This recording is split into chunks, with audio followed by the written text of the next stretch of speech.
அமுதம் 11. ராஜன் நயனிகாவை பழிவாங்க வேண்டும் என்று முடிவு செய்ததுமே அதற்கான திட்டத்தை பக்காவாக போடத் தொடங்கிவிட்டான். யதார்த்தம் போல அவளிடம் பேசுவது, ஏதேனும் விசேஷங்களில் புகைப்படம் எடுக்கும் போது எதேர்ச்சையாக அருகில் நிற்பது என்று அவன் இருப்பை நயனிகாவின் அருகில் உறுதிப்படுத்தி கொண்டான்.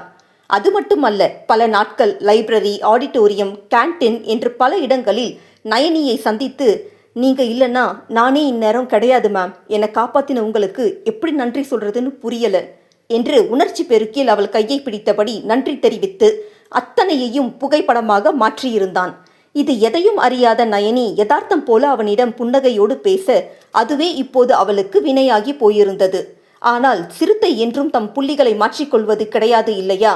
அப்படித்தான் மீண்டும் ஒரு மாணவனுடனான பிரச்சனையில் நயனி தலையிட்டதால் அவள் மீதான வன்மம் நாளுக்கு நாள் ராஜனுக்கு அதிகரித்தது. சரியான சந்தர்ப்பத்திற்காக காத்திருந்த போதுதான் கல்லூரியில் நடைபெற்ற விழா அமைந்தது. ஏன் ராஜன் இப்படி பண்ற? மேம் ரொம்ப நல்லவங்கடா, இதெல்லாம் வேண்டாம் என்றாள் அவன் காதலி திவ்யா. அடங்கடி, அவளுக்கு என்ன தைரியம் இருந்தா என்ன சஸ்பெண்ட் பண்ணுவா? இன்னைக்கு நான் அடிக்கிற அடியிலிருந்து அவ எழவே கூடாது என்று சொல்லிவிட்டு சென்றான். திவ்யாவை காவலுக்கு நிறுத்திவிட்டு வகுப்பறையில் மயங்கி இருந்த நயனியை நெருங்கி தன் சட்டையை கழற்றிவிட்டு அவளை அணைத்து கொண்டு முத்தமிட்டு என்று அவளுடன் நெருக்கமான புகைப்படங்களை எடுத்திருந்தான். அனைத்தையும் வெளியிலிருந்து பார்த்து கொண்டிருந்த திவ்யாவால் அதற்கு மேலும் பொறுக்க முடியவில்லை. உடனே உள்ளே சென்றவள், ஸ்டாப் இட் ராஜன் என்றாள். யூ பிச், எதுக்குடி இப்போ உள்ள வந்த? வெளியே யாராவது வராங்களான்னு பாரு என்றவன் நயனியை அவன் இடையோடு கட்டிக்கொண்டு புகைப்படம் எடுக்க முயன்று கொண்டிருந்தான். சாங் முடிஞ்சது, எல்லா கேர்ள்ஸும் வந்துட்டு இருக்காங்க, சீக்கிரம் போ. ஏய், இன்னும் நேரம் இருக்குமேடி, அதுக்குள்ளவா வந்துட்டாங்க? ஆமா, டைம் இல்லை, கிளம்பு என்றிட தன் நோக்கம் முழுதாக நிறைவேறாத அதிருப்தியோடு பேண்டை சரி செய்தவன் சட்டையை அணிந்தபடி வெளியேறினான். ஆனால் திவ்யாவுடன் வராததை கண்டவன் மீண்டும் வந்து, என்னடி பண்ற, போலாம் வா என்றான். ராஜன், மேம் இருக்கிற நிலைமையை பார்த்தா என்னடா ஆகும்? பார்க்கணுன்னு தானே இந்த நாடகமே. ஆனால் இப்போ மற்றவங்களுக்கு தெரிஞ்சா நம்ம மாட்டிக்க வாய்ப்பு இருக்கு. உன் எண்ணம் ஈடேறாது, சொன்னா கேளு, முதல்ல நீ போ, நான் வரேன் என்றவள் ராஜன் செல்லவும் நயனியின் மாறாப்பை சரி செய்தாள். பின் அவளை டேபிள் மீது தலை சாய்த்து படுக்க வைக்க மயக்கத்தில் இருந்த நயனிகா இது எதையும் அறியவில்லை.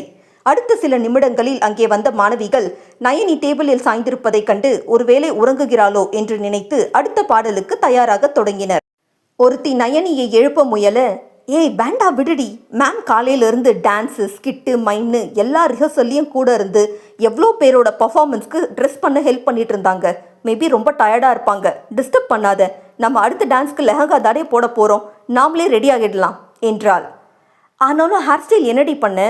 அதுதான் மேம் ஏற்கனவே ஒரு டுட்டோரியல் காட்டினாங்களே, நானும் ரேணுவும் ஏற்கனவே ப்ராக்டிஸ் பண்ணிட்டோம், ஸோ நாமளே பண்ணிக்கலாம், நோ ப்ராப்ளம் என்றவர்கள் தயாராகி அடுத்த பாடலுக்காக கிளம்பி சென்றனர்.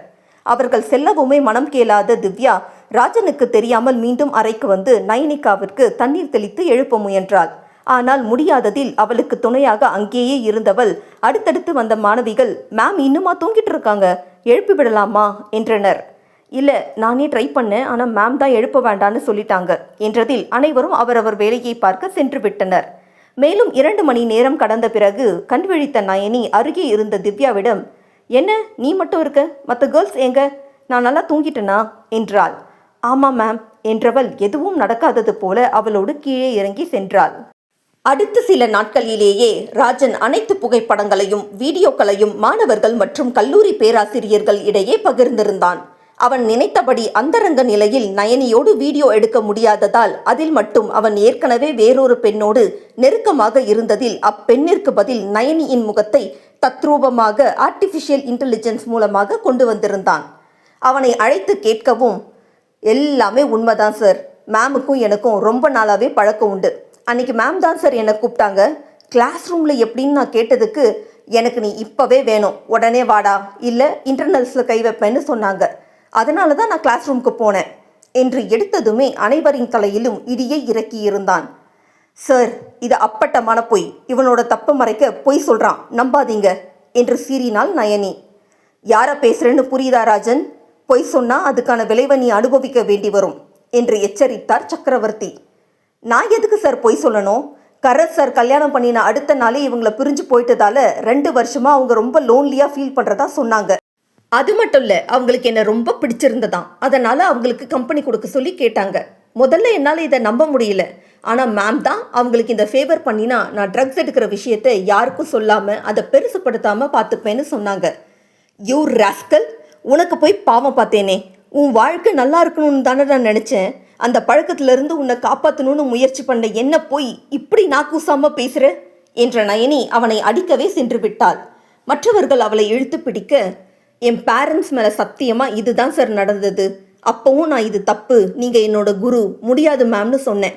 ஆனால் அவங்க தான் தப்பை தடயமே இல்லாமல் பண்ணினா தப்பு என்னைக்கும் தப்பாகாதுன்னு சொன்னாங்க என்றவனை ஓங்கி அறைந்த நயனி, யூ ராஸ்கல் உன்னு என்று மீண்டும் அவனை தான் போட்டிருந்த செருப்பை கொண்டு அடிக்க அங்கே பதற்ற சூழல் உருவாகியது.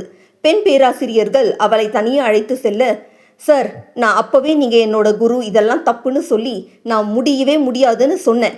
ஆனால் அவங்க ஆசைக்கு சம்மதிக்கலைன்னா என் இன்டர்னல்ஸில் கை வச்சு செமஸ்டர் எழுத விடாமல் பண்ணுவேன்னு சொன்னாங்க என்று அவன் பேசிக்கொண்டே செல்ல, போதும் நிறுத்து ராஜன், அபாண்டமாக பேசாத. யார் சொல்லி நயனி மேலே இப்படி ஒரு பழி சுமத்துற என்றார் சக்கரவர்த்தி. நான் ஏன் சார் பழி சொல்லணும்? நடந்த உண்மையை தான் சொல்கிறேன். அவங்களுக்கு என்னை பார்க்கணுன்னு தோணும் போதெல்லாம் என்னை கூப்பிடுவாங்க. என் படிப்பை கையில் எடுத்து அவங்க மிரட்டுறப்போ நான் என்ன சார் செய்ய முடியும்? இப்போ இந்த விஷயம் என் லவ்வருக்கு தெரிஞ்சிருச்சு. எங்களுக்குள்ள பிரச்சனை அதிகமானதில் அவள் தான் என் ஃபோனில் இருந்து இந்த ஃபோட்டோஸ் எல்லாம் லீக் பண்ணிட்டா. இல்லைனாலும் நான் இதெல்லாம் வெளியே தெரிய விட்டுருக்க மாட்டேன் என்றவனின் பேச்சும் நம்பும்படியாகத்தான் இருந்தது. இருக்காதா பின்னே, ஏற்கனவே ஒரு ஆசிரியை 17 வயது மாணவனுடன் உறவில் இருந்ததோடு அவனை அழைத்து கொண்டு ஊரை விட்டு சென்று விட்ட செய்தியால் எந்த புற்றில் எந்த பாம்பு இருக்கும் என்று யாருக்கு தெரியும்? ஒருவேளை இது உண்மையாக இருக்கவும் வாய்ப்பு உண்டு என்று பேராசிரியர்கள் இடையிலேயே பேச்சு முளைத்தது. என்னதான் கல்லூரியினுள் அதிகளவிலான கட்டுப்பாட்டின் காரணமாக போதைப் பொருட்கள் பரவாமல் இருந்தாலும் வெளியில் வாரம் ஒரு முறை அல்லது இருமுறை பல மாணவ மாணவிகள் கூட்டாக போதைப் பொருட்கள் எடுப்பது, அங்கு வரும் பெண்களோடு உல்லாசமாக இருப்பது என்பதெல்லாம் வழக்கமாக நிகழ்ந்து கொண்டுதான் இருக்கிறது. இப்படி சீனியர் ஜூனியர் என்று பல மாணவ மாணவிகள் ராஜனின் கட்டுப்பாட்டில் என்பதால் அவர்களிடம் விசாரணை நடத்திய போது அவர்களில் சிலர் நயனிக்கு எதிராக சாட்சி சொல்லியிருந்தனர். அப்படி என்னம்மா பார்த்தீங்க என்ற சக்கரவர்த்தியின் கேள்விக்கு, சார் நயனி மேம் அடிக்கடி ராஜன் கிட்ட தனியாக பேசுகிறத பார்த்துருக்கோம். கிளாஸ் மட்டும் இல்லை, வெளியிலையும் நிறைய முறை சிரித்து பேசுகிறது, கையை பிடிக்கிறதுன்னு நாங்களே பார்த்துருக்கோம். ஆனால் அப்போ இவங்க இப்படின்னு எங்களுக்கு தெரியாது. ஏம்மா, நயனிக்கிட்ட எத்தனையோ ஸ்டூடெண்ட்ஸ் படிக்கிறப்போ அவங்க என்ன ராஜனோட மட்டும்தான் பேசினாங்களா, வேற யார் கூடயும் பேசலையா என்று ஒரு ஆசிரியர் கேட்டதற்கு, இருக்கலாம் சார், ஆனால் மற்றவங்க கிட்ட பேசுகிறதுக்கும் இவங்கிட்ட பேசுகிறதுக்குமான வித்தியாசத்தை நிறைய முறை பார்த்துருக்கோம். அப்படி என்ன வித்தியாசம்? இவங்க பல இடங்களில் ரொம்ப நேரம் சிரித்து பேசியிருக்காங்க, ஒன்றா சாப்பிட்ருக்காங்க என்றிட அது நேரம் வரை பொறுமையாக அனைத்தையும் கேட்டுக்கொண்டிருந்த நயனி, சார் ராஜன் அவன் பண்ணின தப்புக்கு என்கிட்ட மன்னிப்பு கேட்டு நான் இந்த பழக்கத்திலிருந்து விடுபட நினைக்கிறேன், எனக்கு கவுன்சில் பண்ணுங்க மேம்னு கேட்டுக்கிட்டதால பல நேரம் அவன் கூட பேசியிருக்கேன். ஆனால் இவங்க சொல்கிற மாதிரி கிடையாது. இந்த ஃபோட்டோ எப்படி எடுக்கப்பட்டதுன்னு எனக்கு சுத்தமாக தெரியாது என்ற போதும் அதை ஏற்கத்தான் அங்கு யாரும் தயாராக இல்லை. சார் இது ஏஐ காலகட்டம், எத்தனை ஃபேக் ஃபோட்டோஸ்னாலும் ரெடி பண்ணலாம், ஒரிஜினல் போலவே இருக்கும். இந்த ஃபோட்டோஸ் உண்மைத்தன்மையை சோதிக்காம ஒரு முடிவுக்கு வராதிங்க சார் என்று சக பேராசிரியையும் நயனியோடு நட்புறவில் இருப்பவளுமான மகேஸ்வரி சொல்ல சில ஆண் ஆசிரியர்களும் அதை ஆமோதித்தனர். நயனியின் விஷயம் கல்லூரி முழுக்க பரவி விட்டதில் அவர்கள் சொன்னது போல உண்மைத்தன்மையை சோதிக்க அன்றே புகைப்படங்களை அனுப்பியிருந்தனர். ஆனால் அதற்குள் மாணவர்கள் ஒன்று சேர்ந்து நயனிக்கு எதிராக போர்க்கொடி தூக்கியிருந்தனர். வீடியோவின் உண்மைத்தன்மையையும் சோதிக்க அனுப்பியிருக்கும் என்று நிர்வாகம் அவர்களிடம் சொல்ல, இதெல்லாம் கண் துடைப்பு, ஸ்டூடெண்ட்டை கட்டாயப்படுத்தின லெக்சரரை தண்டிக்கிறத விட்டுட்டு நீங்கள் உங்கள் ஸ்டாஃபை காப்பாற்ற பார்க்குறீங்க என்ற குற்றச்சாட்டும் எழுந்தது. அதற்குள் விஷயம் காட்டுத்தீயாக சமூக வலைதளங்களில் பரவி நயனிக்கு எதிரான கருத்துக்கள் அலைமோதியது. உடனடியாக நிர்வாகம் அவளை பணி நீக்கம் செய்ய வேண்டும் என்று போராட்டத்தில் இறங்கிவிட்டனர் மாணவர்கள்.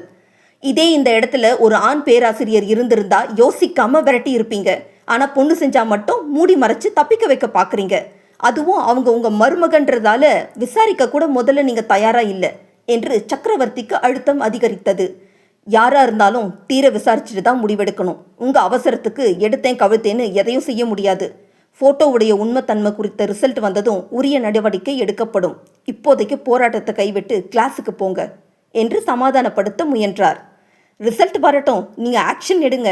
ஆனால் அது வரைக்கும் இவங்க காலேஜுக்கு வரக்கூடாது. அப்படி வந்தால் நாங்கள் வரமாட்டோம் என்று அனைவருமே ராஜனின் தூண்டுதலின் பேரில் செயல்பட்டு கொண்டிருந்தனர்.